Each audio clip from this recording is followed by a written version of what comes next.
Welcome to NetSuite's SuiteSuccess Financials First Premium Edition. In this video, we're going to demonstrate how to manage vendor relationships and enter purchase orders, review the accounts payable aging reports, and pay vendor bills. To start this process flow, we're going to take on the role of a purchasing manager. Here's a look at the purchasing dashboard. In the Navigation Shortcuts portlet, we notice links to both the List Vendors and Create New Vendors and Contacts. We can start by reviewing an existing vendor that has historical transactions already within NetSuite. In the vendor list, let's select AECOM Business Solutions. As we can see from the form, our company does business with AECOM through the United States subsidiary, and there are two contacts with whom we communicate via NetSuite. Under the Financials subtab, let's select the sublist for Transactions. Here we can see all the purchase orders, item receipts, vendor bills, and bill payments that are linked, giving us all the insight needed to understand the amount and type of business our company does with AECOM.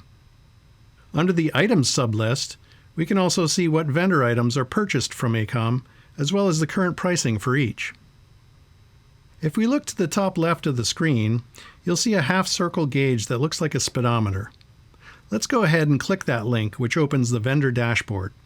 From the vendor dashboard, we have a full view of all relevant vendor information and key performance indicators regarding purchases, AP balances, and any overdue amounts.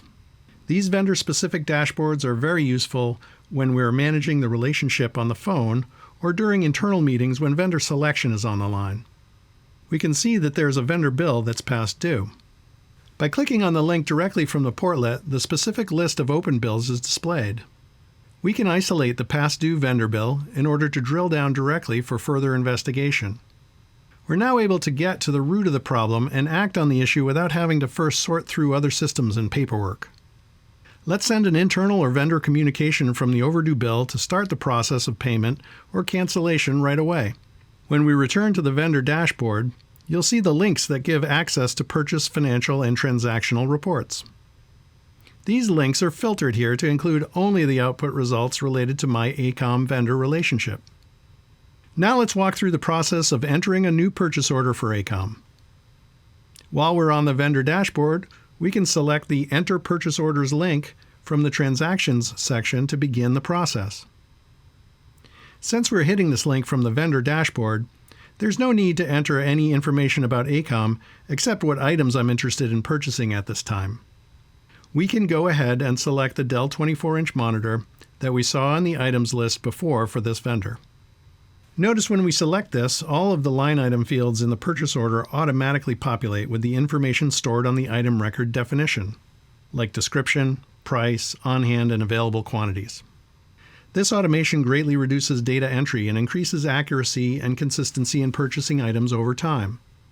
We will click the blue Save button down arrow in the upper left under the purchase order icon and select the Save an Email option. But notice that a mandatory field identifying the inventory location is required in order to save this record.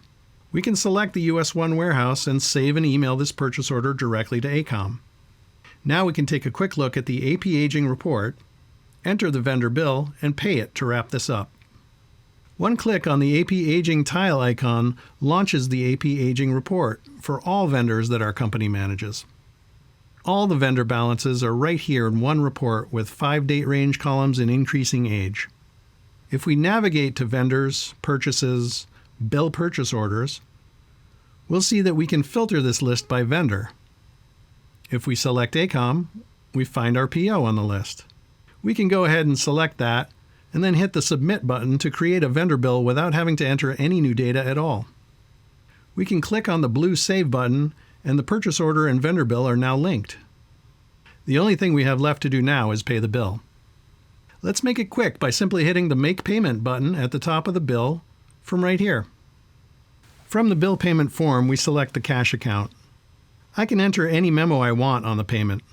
I can take my early payment discount at the bottom of the form, and if the vendor payment preference is not selected, I could select ACH or electronic bill payment and hit the blue Save button. And just like that, we're done. That concludes our very brief look at a simple Financials First procure-to-payment process.